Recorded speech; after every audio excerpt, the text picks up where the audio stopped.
Every day, ordinary people face extraordinary times in their lives. I thought my family would be torn apart. God, I never thought I'd be sitting in a police cell at my age. What do I do? Who do I turn to? Where do I go? But in our most desperate moments, You know, it really was life and death for him. there are specialist lawyers we can turn to for help. It's very well let on chat. The north of England is home to some of the country's most passionate solicitors. We're told not to get too emotionally attached, but how can you not? Everybody has the right to be dealt with fairly. They leave no stone unturned. We've got good evidence and we're going to go to court. In their relentless fight I'm not going to leave anything behind. to ensure justice is served. When you win a case like that, you know you've made a difference. My solicitor's an absolute star. Literally changed my life.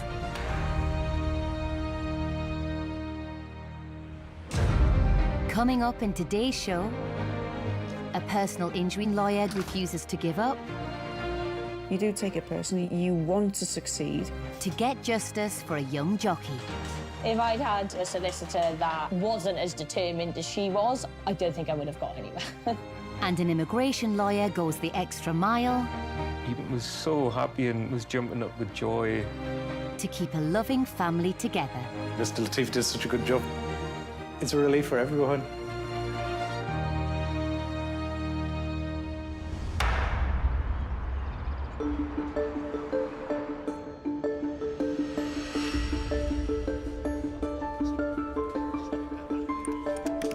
Would you mind if we just went through it now then and just made the amendments you need? Every day is a busy one for lawyers working in Nikki's field. The sooner the better, please. All right, thanks very much. Thanks. Bye. Bye. She is a lawyer at Newcastle firm True Solicitors and specialises in helping people who've been injured at work. A responsible employer will do all they can to put measures in place to minimise the risk of injuries. However, if the employer doesn't take measures to protect its employees, then that's an employer liability case. Getting justice for clients whose lives have been turned upside down by a negligent employer is what drove Nikki to practice this area of law. You get the biggest buzz when you are successful, and not only are you successful, but you surpass the claimant's expectations. That's rewarding. Nikki has clients all over the UK. Hi, Leah. And today she's catching up with one from South Wales who holds a special place in her heart. Something's good to come of something pretty rotten. Yeah, you know, pretty definitely. bad.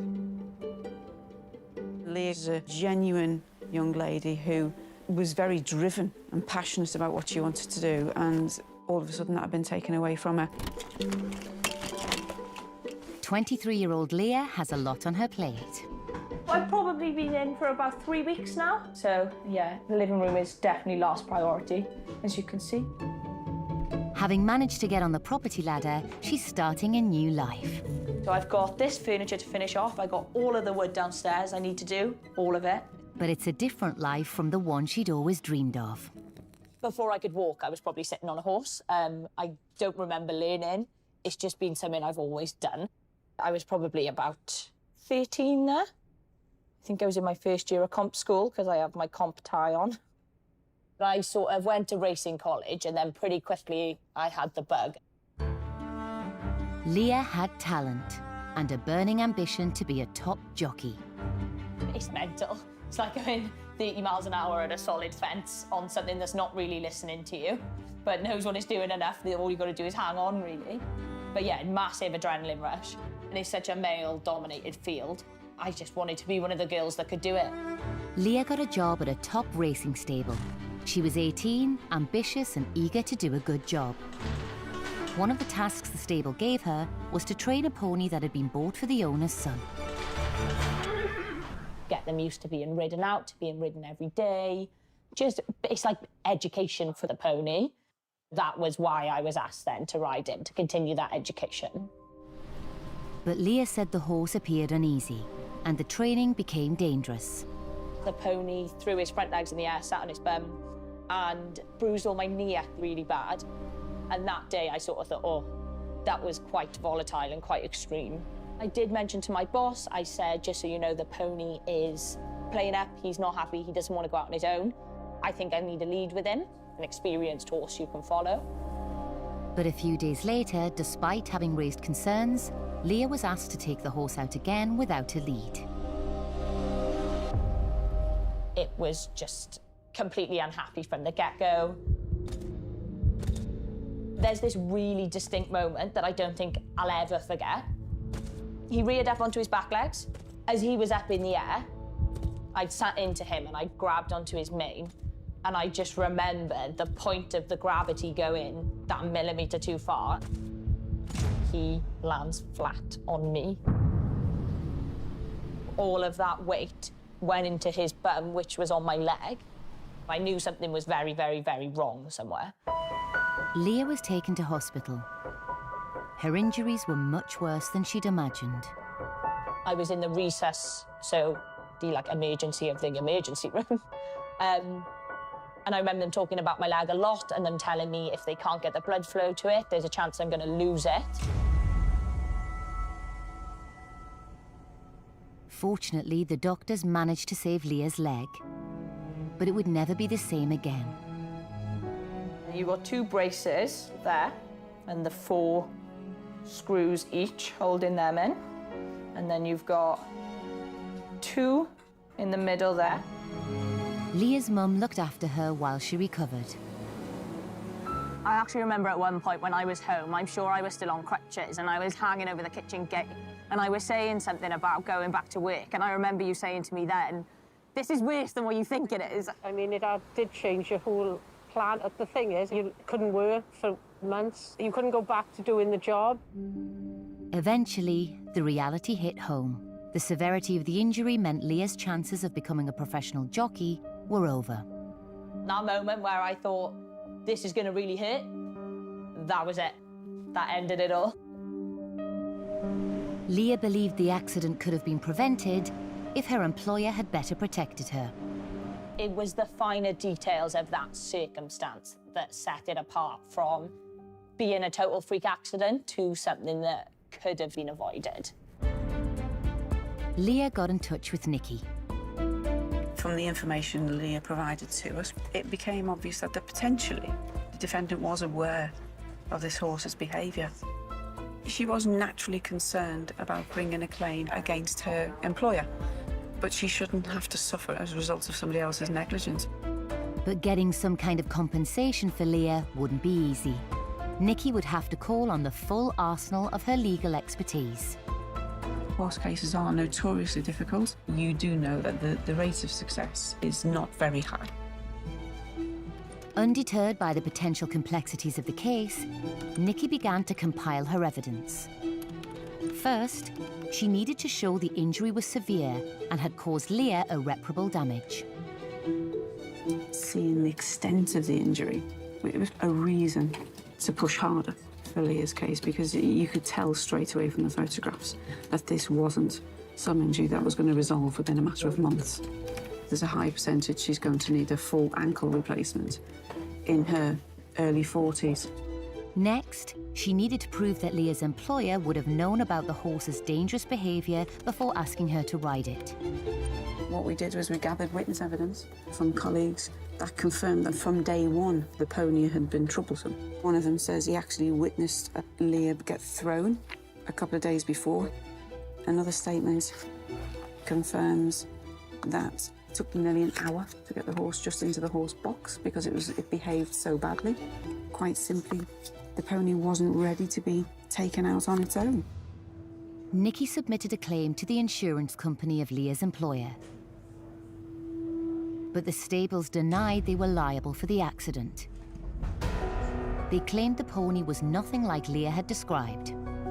So you've got a defendant saying the horse was a well-behaved pony, it was gentle, whereas we've got statements from colleagues who were able to say, well, actually, no, this was a pony that was known to misbehave. They'd reached deadlock. The case was heading towards court. Later, Nikki calls in an expert witness. I get about 140 cases a year, which is a lot. To ensure her case against Leah's former employer is successful. This equine expert report is going to be pretty vital.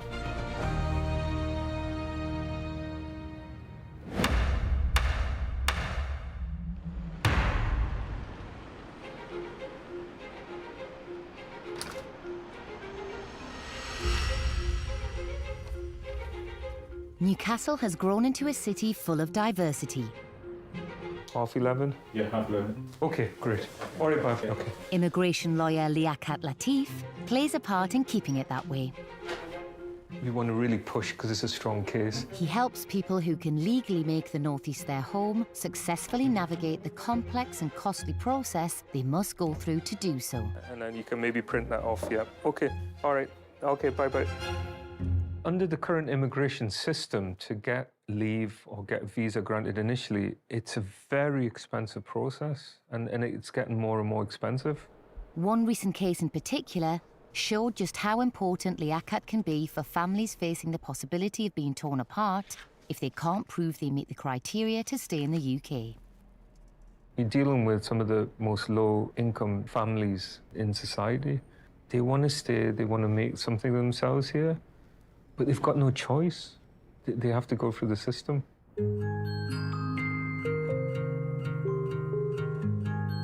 Give you lots of water. Taxi driver Bharwinder Singh, his wife Rajwinder, and their young family live in Stockton-on-Tees. Fiwish. I've been taxi driving since 2009.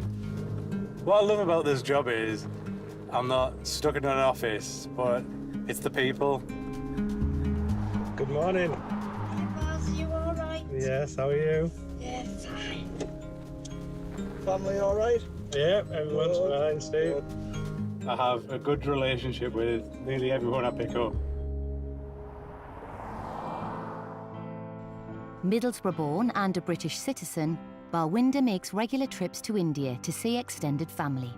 I try to go to India once a year just to keep in touch with my roots. You just get a sense of belonging almost when you go to India. And it was on one of those trips at a wedding where he first set eyes on Rajwinder. It was just another holiday to India for me. I was related from the girl side, she was related from the boy side. And I just thought she looked really pretty. She had a cracking smile. When I saw him first time, and I really liked him, tall, handsome, young man. Wasn't really planned, just decided to go. Then I met her, and everything fell into place. After that, we started dated, and after 9 months, we decided to get married. The couple married in India, where Rajwinder was still living at the time. But they planned to start their new life together back in the UK. And that meant applying for Rajwinder's visa before she left. In order for her to come here to live in the UK with me, so we could start our life together, she had to have the spouse visa. The application is quite complicated. But luckily, Liaquat was on hand to help. Mr. Latif was straightforward. You need this, this, this, and this. Can you do it? I said, yes, that's what I've got. And he said, you won't have a problem. As long as you do it right, just be honest. You've got no problems. The couple paid their fees and Liaquat ensured all of the checks and balances were completed before submitting the application. Basically, 3 things you have to show. 1 is evidence of genuine relationship. Secondly, is evidence of accommodation. And thirdly, mostly a threshold through employment or self-employment of 18,600 gross per year. With the application submitted, Bharwinder returned to the UK, began preparing the couple's new home, and waited for a response. Christmas Eve, she got granted. I said to her, go pick up your papers because I want you home for Christmas Day. So I went Christmas Day to the airport to pick her up. And I surprised everyone at home. And everyone was shocked to see her. Mr. Latif did such a good job filling out everything. Bharwinder and Rajwinder had the perfect start to married life. Indy got a job. She was settling into the country really well. We found out we were pregnant in the July 2016. Everything was going absolutely brilliant. Life was looking really good. I was very happy.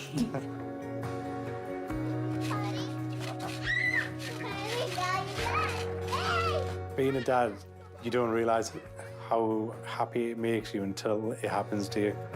Let's go. Go. Milkshake you. But just as it looked like things couldn't get any better, Bharwinder received some devastating news.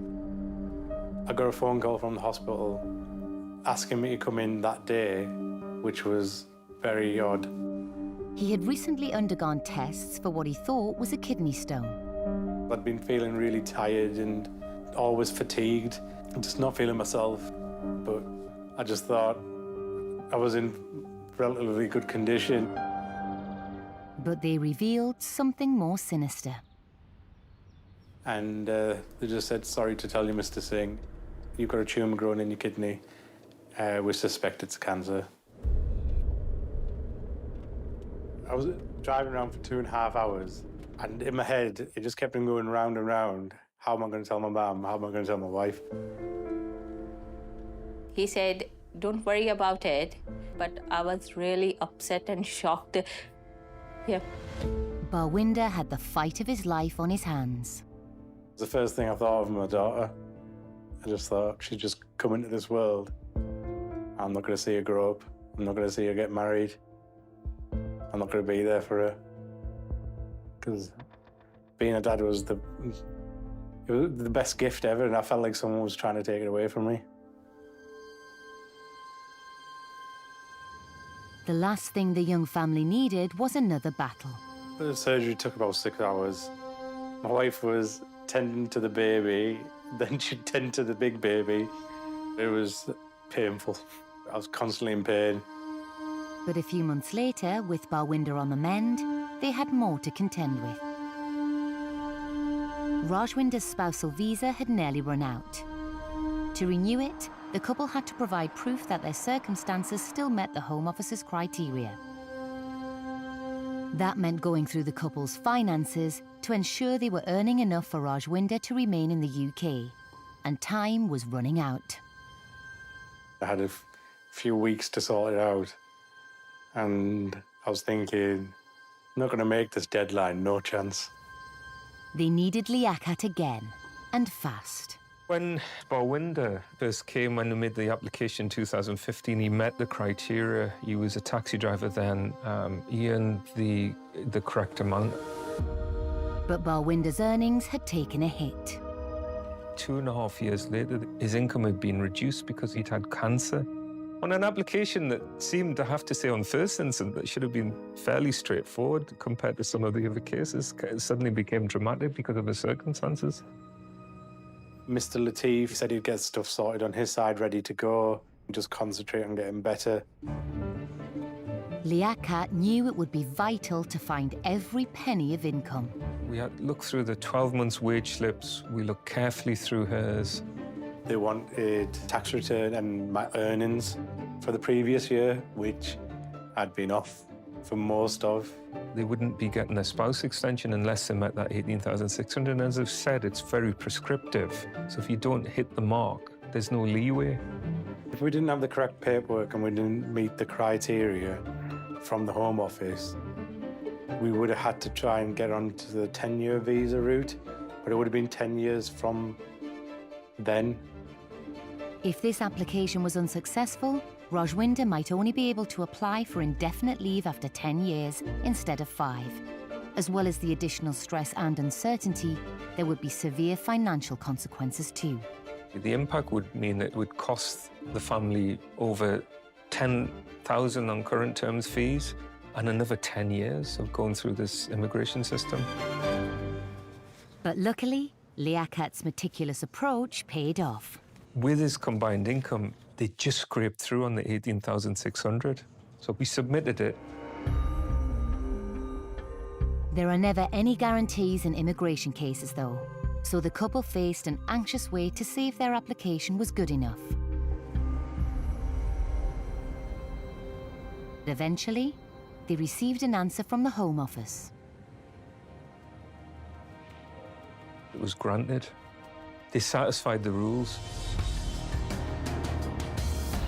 You can do it. Go on. You can do it. It was close because we just didn't need the stress. But as soon as that was over and done with, we were like, right, that was the worst part of this. We're getting back to normal now. You did it. Free to concentrate on his recovery, Bharwinder has now been clear of cancer for 5 years. The couple had a second daughter. Rajwinder has now been given leave to stay indefinitely, and their family continues to grow. Now I'm having another baby, so I'm very happy. And Liaquat knows just how important his work can be for his clients. The client was jumping up with joy, so happy, and it was a vindication. I was so happy for them. Keeping families together. I do get a buzz each time.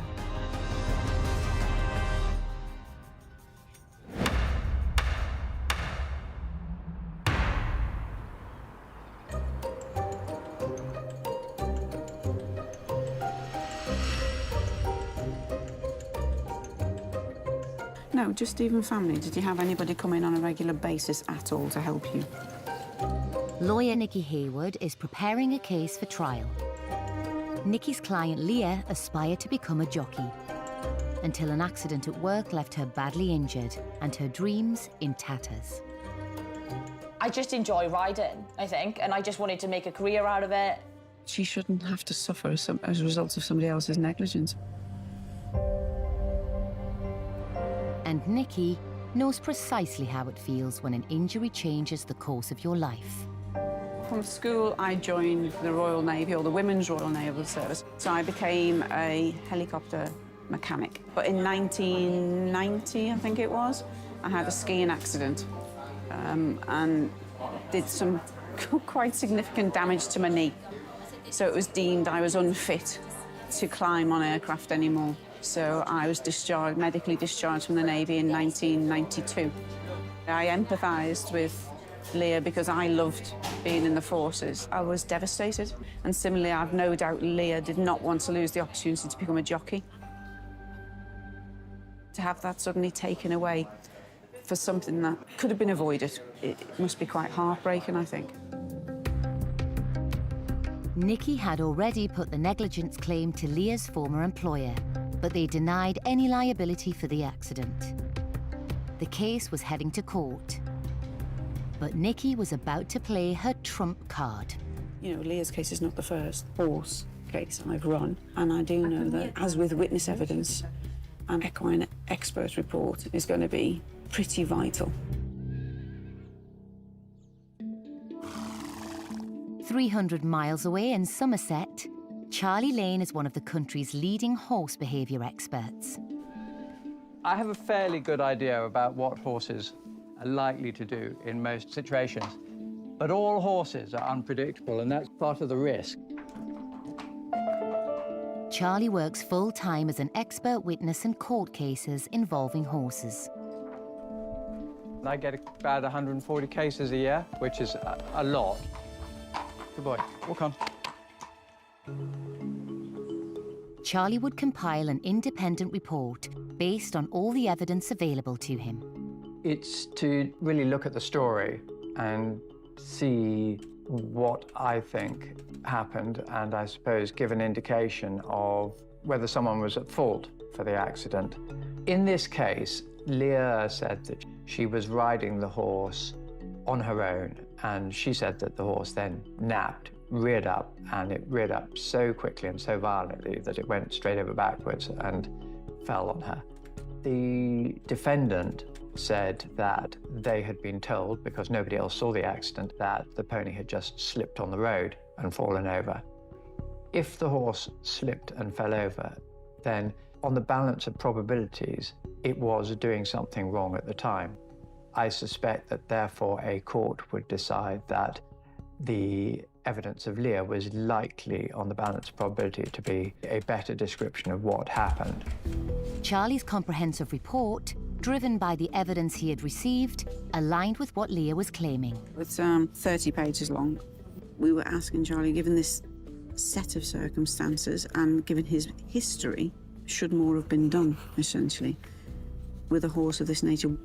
And his answers were, it hadn't been fully schooled. A lead horse should have been used. Despite the report and all the evidence she had gathered, Nikki knew there was no guarantees when a case goes in front of a court. Leading up to a trial, you always get more nervous because the worries set in. Well, if it doesn't go Leah's way, I would have felt that we'd let her down in some way, but the reality is we couldn't have done any more. We'd done as much as we could. You know, we had an excellent medical expert, an excellent equine expert. We couldn't have done any more. And the closer you get into it, then the little doubts, the seeds of doubt get in there, and you do worry. But with just a few weeks to go before the trial, Nikki had news for Leah. I was in work and Nikki rang me and she said they are willing to make a settlement offer. Without any admission of liability, her former employer had offered compensation to settle out of court. I just couldn't believe it. I rang my mum, I was like, there's gonna be an end, like they've made an offer, it's not gonna go to court, it is gonna finish. How are you? Yeah, I'm good, thank you. You feel a sense of responsibility, obviously. You know that she's lost her career. You can't replace that. This is Kia, she's 5, she's lovely. So to get some kind of successful outcome for her, you do take it personally. You want to succeed for your client. I was in such a bad place. Like, I did not have it in me to, like, focus on that and keep pushing it. So it's such a good job you're good at doing what you do. If I'd had a solicitor that wasn't as determined as she was and as sharp as she was, I don't think I would have got anywhere. So how's the house move gone?